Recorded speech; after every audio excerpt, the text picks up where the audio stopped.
democracy, the people rule. And so we're going to take one entire video to talk about the form of government that is most associated with the United States. You'll need to take out your packet of notes, the one with the chart on the front, and turn to the second page, and that's where we're going to be filling things in. All right, so what are the characteristics of a democracy? Something's going crazy with my mouse here. See if I can grab things. There we go. The first characteristic of a democracy, and what I mean by characteristics of a democracy means that these need to be present in order for the country to be considered a democracy. So imagine, if you will, a small isolated island, and you're looking at it and trying to decide, is it a democracy or is it anarchy? Is it an oligarchy? Is it a theocracy? Well, anarchy is easy because there's no laws. Uh, a theocracy is easy to identify because religion is central. So what makes a country be a democracy? Well, first of all, the country emphasizes individual liberties. Now, we find these in our first 10 amendments of our Constitution, called the Bill of Rights. You might want to jot that down, that the 10 amendments are called the Bill of Rights. We value things like freedom of speech, the right to bear arms, the right to assemble, free press, a jury, to have an attorney present, to be able to confront your witnesses. All of those are individual liberties. So if you look at a country and it values individual liberties, then chances are it could be a democracy. Second, majority rule with minority rights. Now, this is one that kind of gets under my skin a little bit, because ultimately a democracy is, what do most of the people in the country want? You have to allow the minority to be heard and to speak freely without fear of repercussions. But really, it is a democracy. The idea is what does the majority desire? And lately, I would say in the last 15, 20 years, I have been worried that what the majority wants is often overshadowed by who yells the loudest, who can put together the greatest whining fest. And so I really struggle with this one as I watch things unfold, because even though sometimes I don't always agree with the majority, the idea of a democracy is that a majority is the ones that the country is supposed to follow, the majority of the people. Next, free elections. Now you'll notice that I wrote a couple of things down there. Free elections means that anyone can run for office, and that there's universal suffrage. Now, we talked about universal suffrage last year with the Mayflower Compact. Universal suffrage does not mean that anyone from birth to whatever can vote. Universal suffrage simply means that there are few restrictions on who can vote. For example, in our country, 18 years and older, given to us by the 26th Amendment, they can vote. It doesn't matter if you're white, black, purple, striped, male or female, or gender, of whatever gender you identify yourself with. We have universal suffrage. However, you can lose your right to vote if you are sent to prison and convicted of a felony. You lose your right to vote. I do want you to note in your notes that free elections does not mean secret elections. For some reason, we think that the secrecy of how we vote is a right given to us, and it actually isn't. A free election simply means that anyone has the right to run for office, and that you have, for the most part, the ability to vote. It does not mean that it's in secret. The next one is competing political parties. I don't know what's going on with my mouse here. Wow. There we go. That's kind of crazy. Competing political parties. A competing political parties simply means that in the United States' case, We have two primary political parties, the Republican and Democrats. And as we can see full force this year, that they are competing political parties. In some countries that have democracy, they have a multi-party system. And that multi-party system is oftentimes a coalition, meaning that several parties agree to come together and act as one, even though they are different parties. Some people say that we're headed that way because we have the Tea Party, which is an ultra-conservative party. The Libertarians, even though they don't have a lot of weight just yet, they are at least getting a nod. And so some people will say that we are headed towards uh, a multi-party system. Finally, we have free and uncensored press, meaning that in this country, you cannot tell the press what they can and cannot print. Richard Nixon tried that during his presidency when some things came out about Watergate, and he tried to stop the press from going to press, if you will. And he didn't get very far with that. We value our First Amendment rights. It's a vital right that we just treasure in this country. And I firmly believe that even though I think that the press has sometimes its own agenda, and I don't always agree with the method of reporting, with today's technology, if I don't like what the major networks are saying, and by major networks I'm saying ABC, CBS, NBC, and yes, Fox, then I have a lot of other places that I can go and get my news. And that's the wonderful thing about technology now, is that I can read the BBC, and I can list. That's the British Broadcasting System.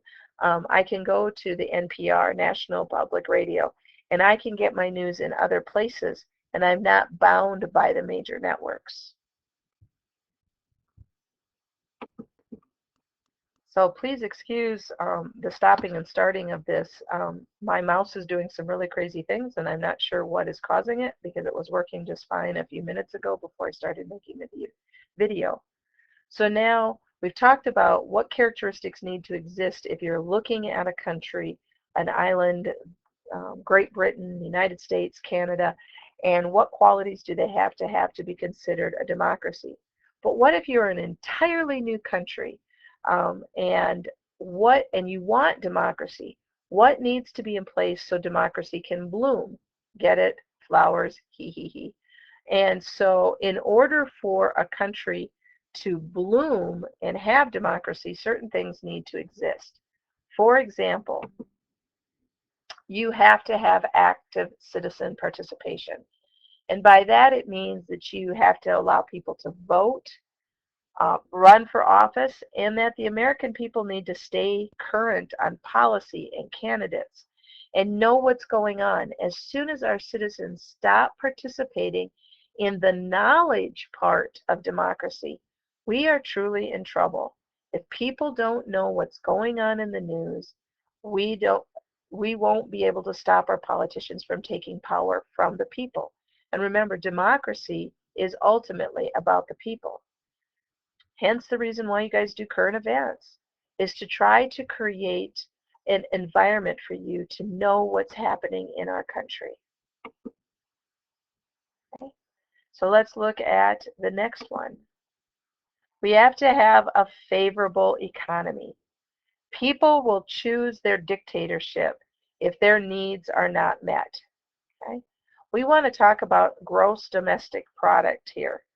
Gross domestic product is the way that you measure what the strength of a country is economically.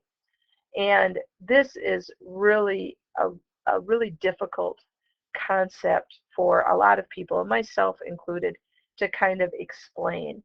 And and the GDP is an important indicator that um, often shows up. And we're going to hope that this loads here.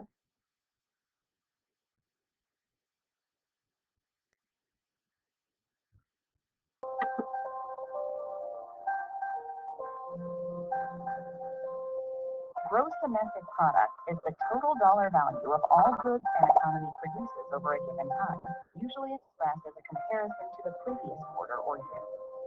If the year-to-year GDP is up 3%, the economy has grown 3%. GDP can be calculated using the income approach, which requires adding up all earnings over a year, or add up what everyone spent, which is the expenditures method. They should be the same figure. The income approach combines total employee compensation, gross profits for corporations and non-incorporated firms, and taxes minus subsidies. The expenditure method is more common.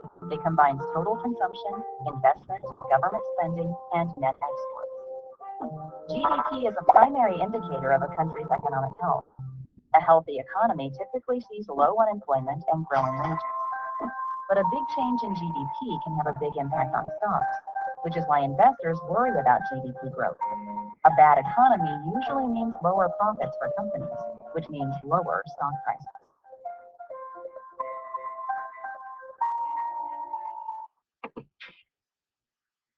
So GDP tells us, a strong GDP tells us how powerful or how the strength of our economy. We are not going to get a lot into the economy because, frankly, for government class, the study of the economy is an entirely different kind of course. But we are going to be studying different types of economies in section 4 of this chapter. What is a communism, which is basically a classless society, and socialism, which is a government that has high taxes, and then capitalism. So just for the purposes of right now, gross domestic product means it measures the strength of your country's economy. Okay. Another part of our democracy is widespread education. Yay! The stronger your school, the stronger your education, the stronger your democracy is. If people have access to schools, access to education, they're going to choose democracy. Technology is extremely important, as well as social media. If people do not have access to information, then it is very easy for oppressive governments to take over. And so, again, technology, social media, and education is extremely important to a democracy. All right. What is called a strong civil society. A strong civil society are those volunteer organizations, religious organizations, economic organizations, and groups outside government. In other words, when you have a strong civil society, like Atlas, the Banquet, cancer awareness, and there is a natural disaster or terrorism, what organizations outside the government step up to help people? If you don't have any groups outside the government, then you have a totalitarian government because the government has been controlling all aspects. The stronger your civil society, those religious organizations, those economic organizations like Kiwanis and so on, the stronger your democracy is. So a strong civil society. And our last one, a strong social consensus. In this case, we've talked about social order. This is society's belief system. A strong social consensus basically says that everyone has the same set of beliefs. Now, I know that that's hard to believe for us in the United States, but we do have a lot of the same sets of beliefs. We believe in the power of life, liberty, and property. Go John Locke. We believe that everyone has the right to basic freedoms, freedom of speech, freedom of religion, the right to bear arms. It's very difficult to find Americans that don't hold on to those. We have an independent spirit. We have a stand up and take care of ourselves attitude. That strong social consensus is basically what makes us an American. And even though someone might have a Japanese background or a German background or a Dutch background, there are certain beliefs that we all hold. Hard work, freedom, get paid what you're worth. All of those are part of our strong social consensus. Okay? So democracy, in order to have democracy, in order to have democracy flourish, you need to have those things. So if any of those Flowers stop blooming. Widespread education, active citizen participation, strong civil society, social consensus. If any of them are missing, your democracy will start to die. So in the case of Germany under Hitler, it was a democracy there, but because their economy tanked, it was possible for Hitler to come in and become a dictator. So these things have to continually exist in order for democracy to um, bloom. Okay. What I would like you to do is underneath here is I would like you to uh, so in conclusion, what I want you to do on the half sheet of paper that should exist is I'm going to put up a bubble here, a map here, and I'm going to ask that you copy this down. It's pretty much exactly what we talked about, but more in a graphic place. So you'll see majority rule with minority rights, individual liberty, competing political parties, free elections, and here's the definition. And the last thing that I want to talk about is that in a democracy, we have a fundamental belief that everyone is equal under the law. It is called rule of law. And it means that if you are the richest of rich or the poorest of poor, you're supposed to be able to be treated the same. Now, we could have arguments upon arguments about whether a black man is treated the same as in the judicial system as a white man. That's not what we're talking about right now. What we're talking about is that fundamentally we believe that he should. Whether they do or not is another issue. So hit pause, get this copied in that graphic, and that'll just add more of a visual to what we've just studied. Now remember that not watching these videos will impact your grade if your notes are not there. All right? Have a good day. We will talk to you soon.